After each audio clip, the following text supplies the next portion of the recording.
Excellencies, and awards, ladies and gentlemen. When I was asked to make a contribution this evening, I don't think I'd rather interesting to look back on the last 10 years.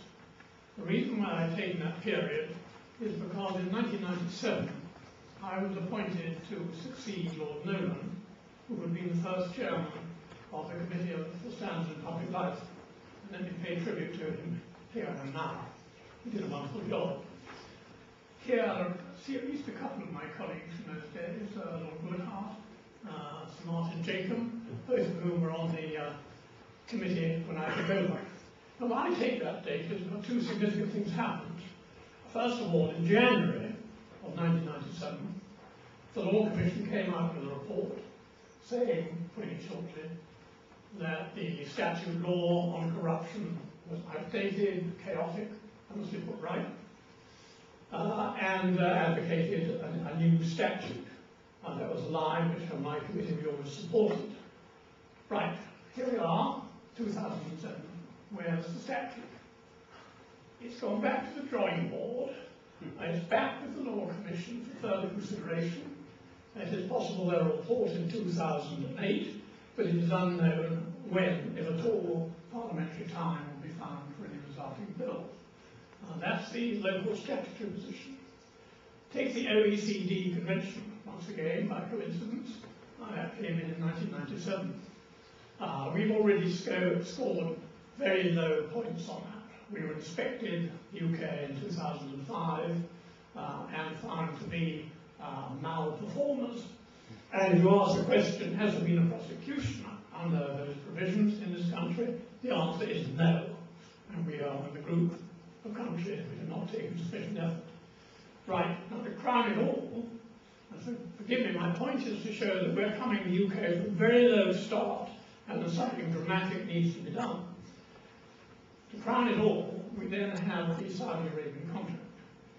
Now I haven't got time for the decent version of what I was going to say in my case, but I'll spare you that. Suffice it to say that if you read the Hansard for that afternoon in December 2006, you find the most extraordinary doctrines emerging.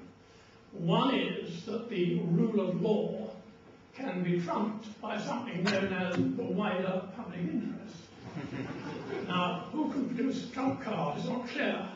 The Attorney General was very careful to say this is not a government decision.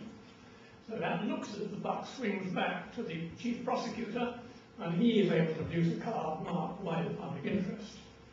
Then you try to define what that is, and you read the Attorney General telling Parliament that the Prime Minister, Secretary of State, Foreign Affairs and Defence Secretary have both been consulted, all three being consulted, and amongst the things which they referred to as being potential victims for irreparable damage was the diplomatic interests of certain in relation to another country. The Attorney General immediately goes on to say, under Article 5, the one thing you can't pay attention to is any effect on relations with another country. So you would think that's a non-point. Anyway, without going into any more detail, it is really a most embarrassing episode in our history, and it won't just go away like that, and a lot of hard toil has to take place. I mentioned the Neill on one side because it's not strictly related to what we're talking about today, but the British public has to take on board some other fairly unattractive spectacles. I'm thinking of the corruption in the honours peerages for sale. Now, I'm not suggesting what the result is or there's any evidence of showing anyone was guilty of it, but the way the process was conducted, the more than one interview with the Prime Minister, the media rating, left the public with a very distinct impression that there was something a bit smelly. The other thing that I regard personally, that other people seem to take rather calmly, is what's happened in relation to these prize monies advertised by television companies. When they invite people, the public at large, to contribute money to win a prize, knowing that the prize is unwinnable. And that goes on over a period of weeks. Must be known to the bosses of the organisation and to the workers within them. Now, what level of corruption, or call it what you will, or willingness to defraud, has got to be present in these organisations for that to happen.